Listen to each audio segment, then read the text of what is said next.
Nitro with the nice flow. Y'all acting like y'all don't know. Stop acting like y'all don't know. Who the future? We the future. Who the future? Us. Who the future? We the future. Who the future? Us. Causing chaos in the back of the bus. Get your hands up. We gon' show you how we buzz. Yeah. The future. The future is now. What's going on, everybody? It is your boy Guns Picks, giving you the hottest college football content on the planet. The Shark is on a little bit of a sabbatical, but you have me, you have the picks, you have the plays that will get you paid, and I am here to give those to you today. And what a slate do we have today? It's rivalry week. It's towards the end of the season. It's a little bit sad in a way, but nonetheless, I think we can take advantage of a few spots here today and cash some tickets. Before we actually get to the official plays, I think we have to talk about the 12 o'clock slate. And I know I don't have official play on these, but I do have some leans and some ideas on this one. But I want to talk about them as they are important games. And I'm talking about the big game today. We're talking Michigan versus Ohio State. Playoff implications to the T. Everything highly motivated factor. You have Ohio State coming off a revenge spot, losing to Michigan last year at the Big House. You look at these two teams, so identical as far as statistical analytics are concerned. But the one key factor here, you see Ohio State here sitting at -7.5, -8. The reason why that is, I believe, is Blake Corum. Blake Corum is playing in this game. His health is kind of questionable. We don't know how healthy his knee is going to be, if he's going to be completely 100% in this game. And he's playing the best defense that he's faced all year. And if they don't have him in the lineup, it kind of changes that dynamic of the Michigan offense. If you're going to have to be trusting J.J. McCarthy to do things, it's a different scenario here. I mean, he's only thrown for 14 touchdown passes this year. Blake Corum's gotten 18 touchdown passes on the run this year. If he's not in the offense, if he's not playing at 100%, I'm completely leaning on Ohio State in this one. They have all the scenarios intact. This is a revenge game. They typically dominate Michigan. They did lose last year. I think it's going to be a good game overall. May lean to the under on this one because both teams are going to try to run the ball. But if you actually look at the trends on this one, last 8 matchups versus these two teams have gone over. So take that into account as well. So a little bit of a lean to Ohio State on this one, but it's not an official play for me. Another look here that I like. So you have Clemson versus South Carolina. Now Clemson, after coming off the Notre Dame loss, they've just been cooking right now. They beat Louisville 31-16. They beat Miami 40-10. So they're actually dominating their opponents yet again, what Clemson used to do. Got a chip on their shoulder, and they actually are still in the mix to make the playoff with all the losses that could happen. If TCU loses. I mean, Clemson could find their way in there. USC loses. Clemson could find their way in there. So I think that Clemson is playing with a little bit of motivation going into this spot, and the line kind of tells that. Now you have a South Carolina team that is coming off a tremendous win over Tennessee, hurting the quarterback for that matter, in Herndon Hooker, which it's sad because after seeing what he did all season long, you kind of feel for the guy because he's playing at a Heisman level, in my opinion. So them losing that game was kind of dramatic. They actually smoked him. And then you actually see Spencer Rattler have one of the best games of his career, throwing 5 touchdowns, where he's been absolutely anemic all season long. I think he goes back to that trend. He's facing a Clemson team which has a tremendous defense, holds their opponents to 295 yards at home. And they have a great pass rush as well. I think it's going to be a little bit of a better defense here. You're seeing the line at -14 here, so I wouldn't mind taking Clemson here, -14. That would probably be the way I go, but that's my lean on that game. Another interesting spot here, and I always tell this about people, in the last week of the season, look for teams that have 5 wins. And what I mean by that is there are teams that want to get bowl eligibility. You got to get 6 wins to get bowl eligibility. So there's a lot of spots here. I think I counted 8 or 9 spots that you can actually find, and I'll be talking about some of these as we go. And I actually took Missouri was one of those spots yesterday, and Missouri won outright, getting their bowl eligibility. But there's another spot here. Western Kentucky's playing FAU. FAU is plus 7.5, plus 8, depending on what book you get it at. Now, Florida FAU to me is a home team. They play their best. They play their best ball at home. And you actually look at their point differential, it's like night and day in comparison to how they play on the road. We're talking a plus 10 point differential when they play at home, and they have a plus 34 net yard average. They're playing a Western Kentucky team that really doesn't have much to play for here. They're sitting in third in the Conference USA right now. They would have to have some things to happen with North Texas for North Texas to get knocked out of that spot, and Western Kentucky to get in that spot. But I think this is going to be a highly motivated FAU team here. Coming into this game, 5 wins, need the 6 to get bowl eligibility. I think they're going to be really prepped and ready for this one, playing a Western Kentucky team that demolished them last year. So there is a revenge factor as well. So if I had to put a unit on this one, which I probably am going to actually make just a 1 unit play on this one, not one of my top plays. I like FAU plus 7.5, plus 8. I think that, and you might as well have a little bit of a sprinkle on the money line, because I think FAU may be able to pull this out against Western Kentucky. All right, let's get into the real plays. Let's get to the meat and potatoes. Let's go into the picks. So I didn't really have anything for the noon slate. I'm going to take you to 3:30 p.m. Eastern Standard Time, and we got UAB versus Louisiana Tech. Now, UAB is in one of those positions that I was just talking about. They're playing for bowl eligibility. They have 5 wins, and they're trying to get their 6th win, which is kind of weird. UAB has always been kind of the dominant team in P5, and now they're sitting here trying to get bowl eligibility in the last week of the season. So look at UAB. They're coming off a 31-point loss to LSU on the road, 41-10, putting out their worst offensive and defensive performances of the year. They just got crushed. Minus 306 net yard average, absolutely dominated on every single spot. Now you have Louisiana Tech team coming off back-to-back road wins, including a narrowing win over a bad Charlotte team, 26-21, with a minus 64 net yard average. If you have a minus 64 net yard average versus Charlotte, you're not a very good team. Now, UAB, I know their struggles. Let's talk. When you look at them on the road, they have not won a game on the road. They are 0-5 straight up on the road. That's been their crutch, or Achilles heel, I should say, all season long. But when you look at them in the first half in these games versus their conference opponents, it's whole different stories. Okay, Liberty's not a conference opponent. Obviously, they're sitting in as an independent. They were tied 7-7 at Rice. They led 17-7, so they covered the first half. Western Kentucky, they led 17-10, covered the first half. FAU, 14-10, covered the first half. So out of those scenarios there, they covered 3 out of 4 scenarios on the road in the first half. So while losing those games, they lost all those games outright. They had the lead. So they actually show up first half, and then they kind of trail off in the second. Now, UAB, a good run team. They average 5.6 yards per carry on the ground, 229 yards per game. La Tech on the other side can't stop the run for nothing. They give up 226 yards per game to their opponents, 5.8 yards per carry. And like I said, UAB is playing for a bowl bid here, highly motivated. So the line's sitting here at minus 17.5, minus 18. I say we cut that down. Let's focus on the first half, what UAB excels at. Give me UAB minus 10 first half, and that is a 1.5 unit play. So that's play number 1. Play number 2, we're going to Texas State and UL Lafayette. And guess what, folks? UL Lafayette is playing for a bowl eligibility here.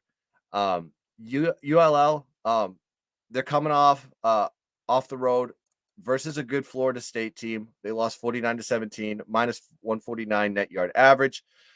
This Texas State team is looking to finish off their season and not playing for anything but pride. That's all they're playing for here. They're coming off a 16-13 home win over Arkansas State, lackluster at best. ULL takes advantage, has the advantage versus conference opponents. They have a +3 point differential, +4 net yard average. When you actually look at Texas State versus conference opponents, -5 point differential, -90 net yard average. Advantage ULL in this spot. ULL has also dominated the series versus Texas State. 8-1 against the spread versus Texas State. And Texas State 2-5 against the spread following a straight up win. 3-8 against the spread at home versus a team with a losing record. So you have ULL with a losing record, playing for bowl eligibility. Highly motivated spot. This is their head coach's first season at UL Lafayette. As we know, their head coach moved on to Florida. So in this spot, I'm going to be taking ULL -4.5, and that's a 1.5 unit play. All right. Now we're getting into some good games. Let's talk about the Civil War. I don't even know if we can call it the Civil War. We just call it something else. It's Oregon State. They're playing in Corvallis, which is a tough place to play for any opponent in college football. Oregon coming off a close win, home over Utah after their upset loss to Washington the week prior. Won the net yards battle in both spots. So give credit to where credit is due. The Oregon game did look sloppy, and I do question the health of Bo Nix, as I really didn't see him moving around in the pocket like he normally does, or even taking the chances and running the football. Oregon State is coming off a blowout win over Arizona State as well, 31-7 plus 167 net yards for the game. And that's pretty non-typical for an Oregon State team that doesn't play well on the road at all. Oregon State, just a dominant home team. They have a +22 point differential at home, +125 net yard average, 6-1 straight up in Corvallis. The only loss they had all season was against USC in one of the closest games. Last second touchdown, USC pulled off the victory. Oregon State does well on the road. However, the teams they play on the road weren't very good at all. We're talking about Washington State, Arizona, Cal, and Colorado. So maybe Washington State, you can give credit where credit's due, but the rest of these other teams are just not really the elite, I should say, in the Pac-12. This will be their toughest road test all season long, and it's a revenge game for Oregon State. They lost to Oregon on the road last season, 38-29 to 7-point dogs. Now you see them sitting at like 2.5, 3 right now. I did get it at 3. And plus you got Oregon. It's just banged up. I told you about Bo Nix. I don't know what his health situation is like, but you're going to have a highly motivated Oregon State team to come and beat their rival at home, where they typically dominate everybody that goes into that stadium in Corvallis. Give me Oregon State +3, 2 unit, and sprinkle on the money line +130 for 1 unit. So that is the play for that game. And that game is at 7:30 p.m. Eastern Standard Time. All right, let me take a sip of water. And let's talk about my boys. That's right. We're going to talk about Notre Dame and USC. This is going to be a nerve-wracking game for me. I probably won't be sitting down. I'll probably be pacing in my basement, screaming, yelling, and getting riled up for this one, because finally, after many years, we actually have a meaningful Notre Dame and USC game. That's right. And they're playing in California. It's going to be a tough one, but I like Notre Dame in this spot. Notre Dame coming off a 6-game win streak. They had their woes early on, losing to Stanford, losing to Marshall, narrowly losing to Ohio State, which felt like a victory in week 1, not knowing the status of where this team was. But they've gotten into the Freeman system, and they've gotten a lot better. They are +21 point differential, +195 net yards in the last 4 games. And those were against ranked opponents too. They played Syracuse when they were ranked. They played Clemson when they were ranked. So they've played quality opponents and put up very good stats in that regard. They're also coming off a huge win, blowout versus a bad BC team, which I'll get to in a second. All right, so you got USC narrowly escaping from the jaws of victory. UCLA driving down the field, pick off. I think they had 4 turnovers in that game that kind of predicated the win. They won 48-45, put up 649 yards of total offense, +136 net yards, and a +3 turnover ratio. USC, all offense. That's what they do. That's what they bring to the table. 513 yards per game of total offense, 331 of those in the passing.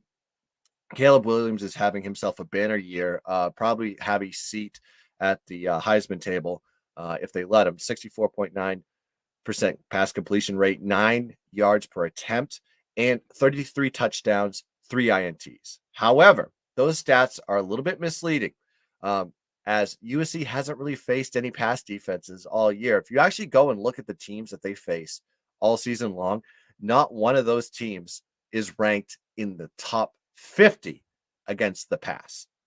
But guess who is above the top 50? That's right, Notre Dame. They are ranked number 16th in the country at stopping the pass. They only give up 187 yards per game passing to their opponents, and they have a 10.2% sack rate. If you actually go into looking at the good passing teams they face this year, because Notre Dame has faced some good passing teams, they held Ohio State to 108 yards below their season average. They held UNC, a good passing team, to 138 yards below their season average. BYU, decent passing team, held them to 179 yards below their season average. And you have Clemson. They held them to 145 yards below their season average. This is a good Notre Dame defense. Their offense is a little bit more suspect. What's going on, Fremont? I see you, buddy. They're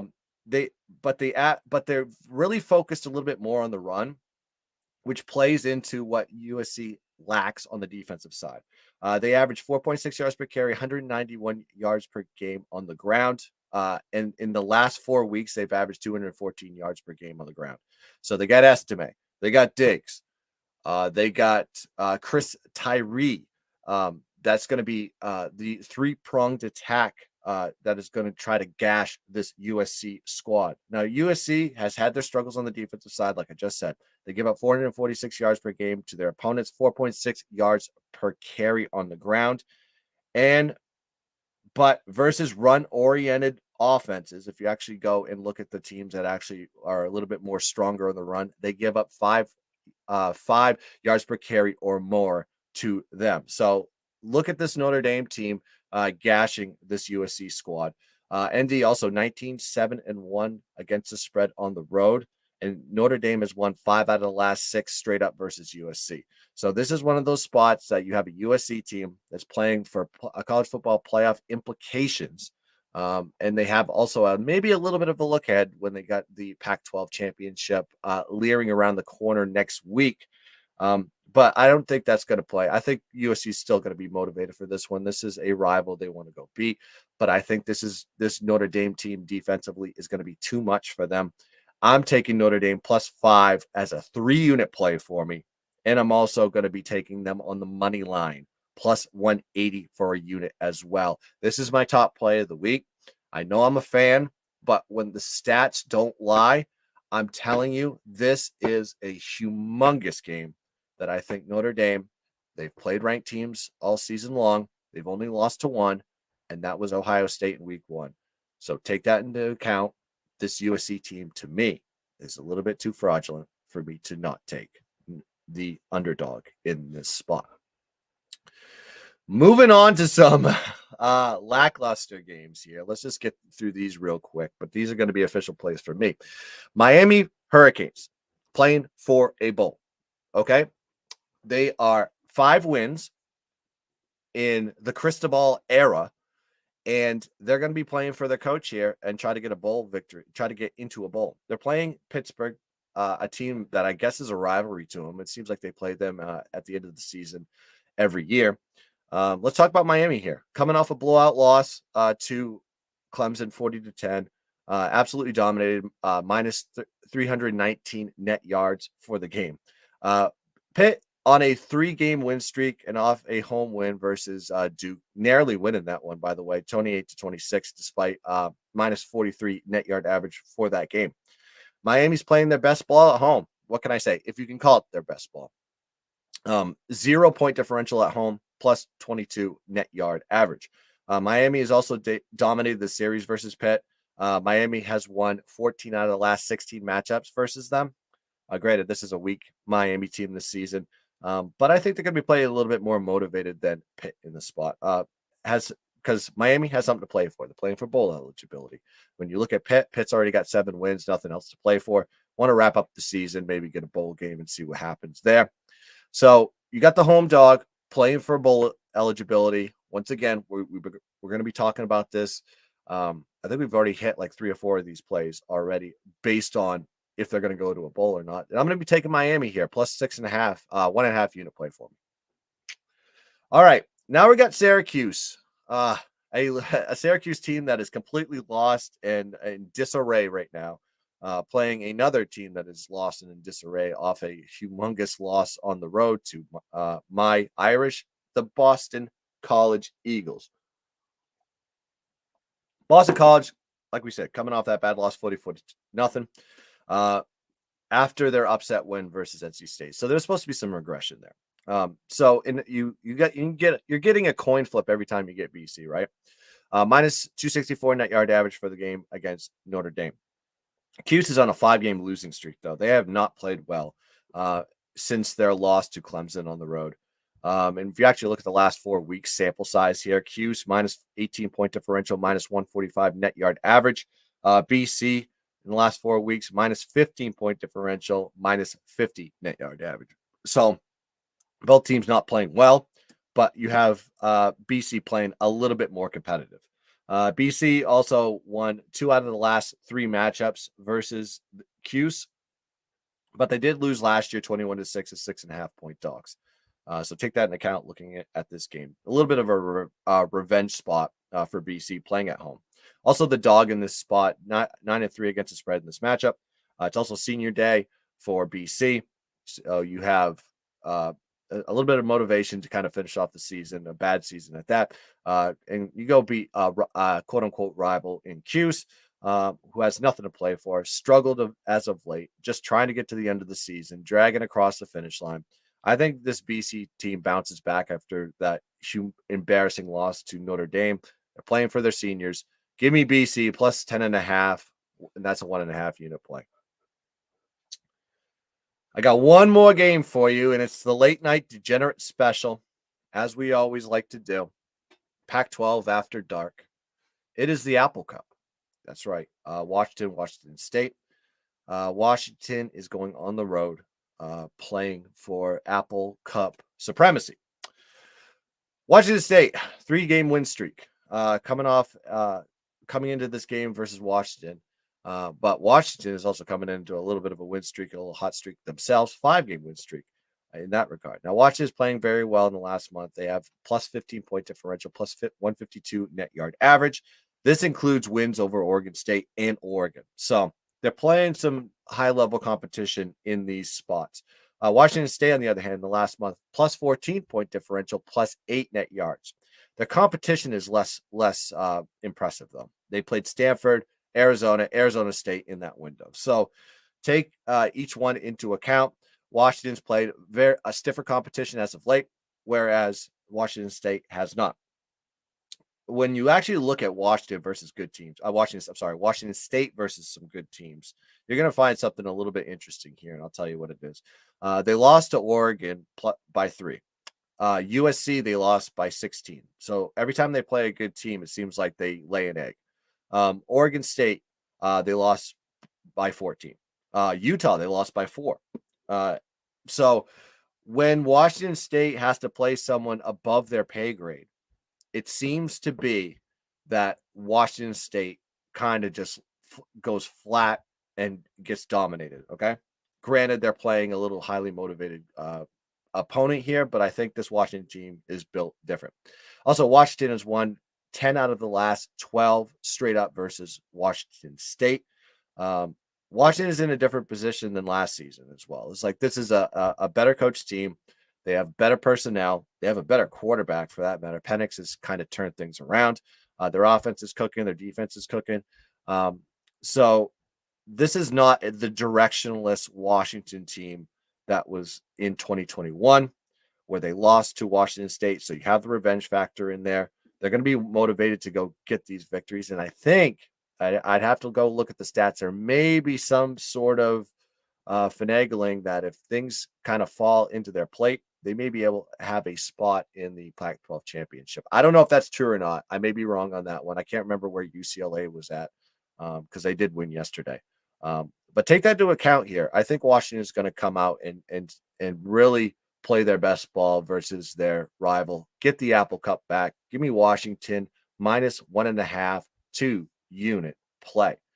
So those are the plays that I am officially on. So to recap for you, I am taking UAB first half -10, ULL Louisiana -4.5, Oregon State +3 in the money line +130. I'm taking Notre Dame +5 and the money line +180. I'm taking Miami +6.5. I'm taking BC +10.5.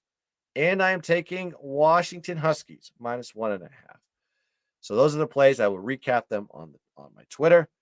And let's just have and enjoy the last week of the regular season. We will be back next Friday night, hopefully. We'll see what the time is. I'll let you guys know. For the Knowledge for College, we'll be talking about conference championships. And we'll have some plays for that. Also, we will be back live tomorrow, 10 a.m. with the Odds Fellow and the Shark to talk the NFL slate in week 12. So good luck with your picks. Hopefully you enjoyed the show. Sorry I had to go solo today, but I'm glad 20 people joined. And if you haven't yet, please like and subscribe to the Dad Bods YouTube channel. Please like this show. Get me in the algorithm. Get us into the algorithm so we can keep firing off this sharp content. So if you have any other questions or anything like that, just hit me in the DMs at Gunspicks, and I'll try to answer them as I go along today. So good luck. Enjoy the show. Enjoy the games. And as always, let's keep dancing. Yeah!